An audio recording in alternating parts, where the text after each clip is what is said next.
Hey, what is up, guys? It's your boy Malin back here again with another key takeaway video.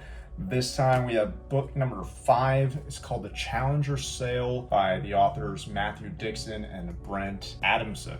First off, I would just like to say, phenomenal book. The best sales book I've studied so far out of the material I've been reading. This one by far is the best in terms of its application and the underlying philosophy behind what it teaches and the statistics behind it too. It's very data driven. I'm a big numbers guy, so whenever I see data, whenever I see studies, and it's backed by credible sources, I place more weight behind it. The Challenger Sale, phenomenal book. As with any of the books that I give key takeaways for, I recommend you pick the book up yourself, you study it yourself, because you will gain more insight from actually reading the book. The first key takeaway is what we call the 5 types of sales agents. This is a good framework to have so you get a better understanding of what kind of personality or what type of sales agent you are.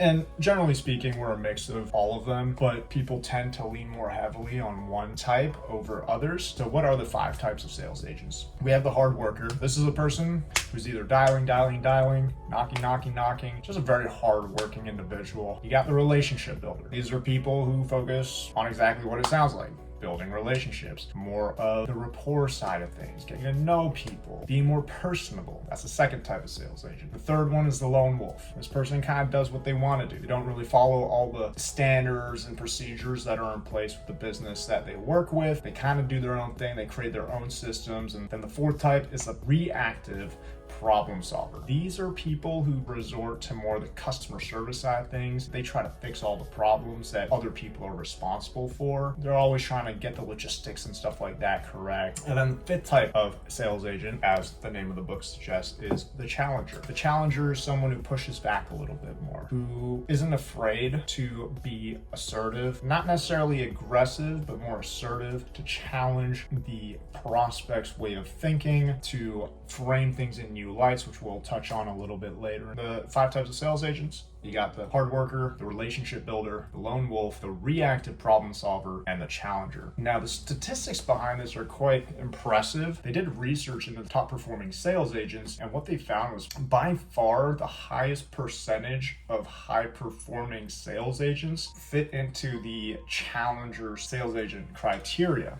They made up for close to 40% of top performers. Now, the lowest percentage within the top performers category, ironically, were the relationship builders. What they found were very few top performers are ever really relationship builders.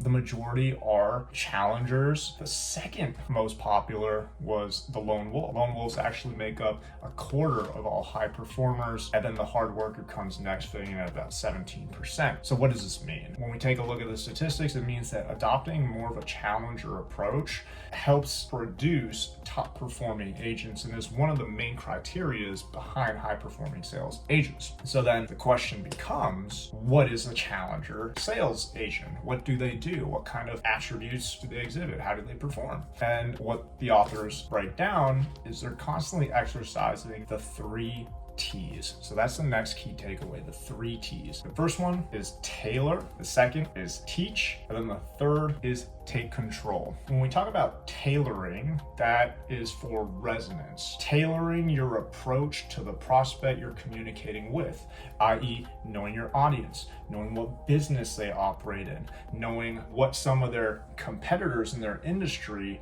are thinking about. What are some of the challenges that they're currently facing in their industry? What are some things they haven't thought about that could either increase profit or performance for their business? Tailoring the approach to the specific business has a high impact and high effect in terms of closing. The second is to teach. What the research suggests is that prospects don't want to be sold to as much as they want to learn.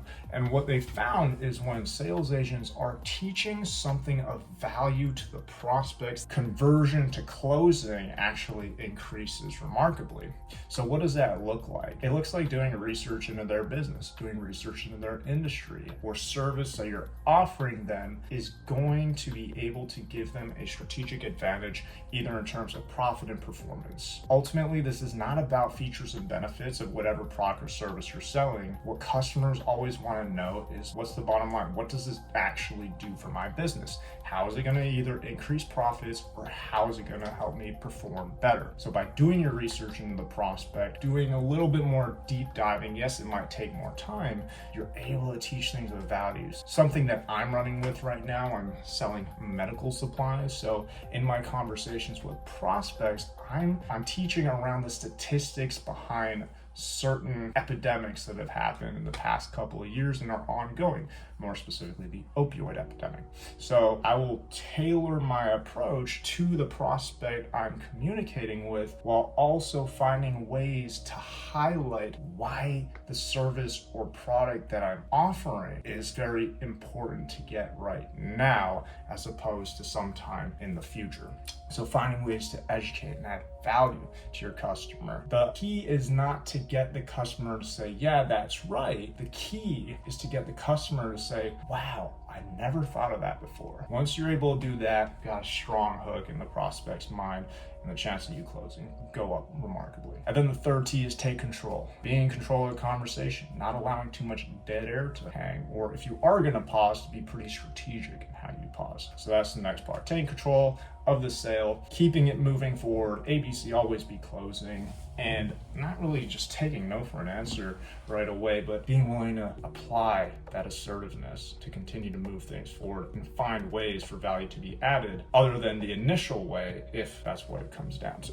And then the third key takeaway is the difference between being assertive and aggressive. So when we talk about being assertive, it means not constantly seeking to relieve the tension, but rather to maintain it. Tension is where magic starts to happen. My manager told me one time, Malin, stop trying to get off at the exit. And what he meant by that is stop trying to get away from the conversation, especially when things get tough, and try to work your way through certain objections that are thrown your way so you could get to a position that you might not have even thought was possible. And then the last one is the order of presenting. What many salespeople do is in their order of presentation, they start with themselves, which intuitively might make sense because you have logos, pathos, and ethos. One of those is credibility. You want to build credibility in order to get people's attention. But what he's saying is actually you want to start the presentation focused on them and their situation, and then start going into the research you've done behind their industry, their business, what certain trends are going on in their industry with their competitors, what things are looking like over the next couple of years, or the next month, or the next season. And then this is really where you go into that tailoring and teaching approach. And then the last point you talk about is your product or service. And at that point, it just fits into whatever the value add was when you were teaching, tailoring, and presenting about them and getting that, I never even thought about that response from them. But those are the three key takeaways. I hope this added value in your life. If it did, please leave a like and a comment, and be sure to check out some of the previous videos I've recorded. And as always, please feel free to subscribe. Thank you for watching. Until next time, this is Malin. Have a great day.